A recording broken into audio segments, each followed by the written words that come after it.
vai uz tantras praksi var nākt ar savu partneri, vai var nākt, ja vispār nav partnera, un vai būs jāstrādā ar svešiem cilvēkiem. Tie tādi jautājumi bieži, kuri skan.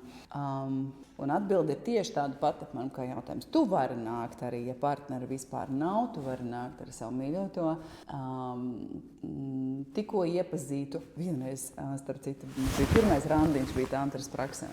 Un tu vari nākt ar savu dzīves partneri, vienalga ar ko, ar darba kolēģi, ar kaimiņu, vienalga.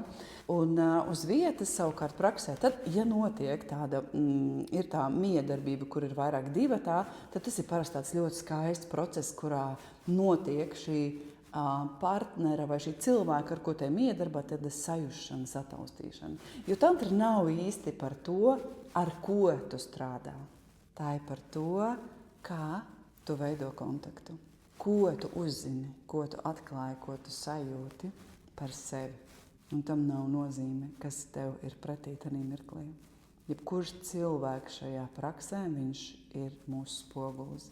Viņš ir mūsu sajūtu, mūsu iekšējo procesu katalizators. Un tas ir cik vērtīgs un skaists process.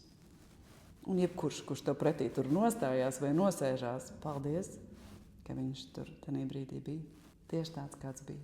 Jo tas bija tieši tas, kas tev bija vajadzīgs, tieši tas, kas tev bija jāpiedzīvo, tieši tas, kas tev caur viņu bija jāatklāj par sevi. Nāc ar ko gribi.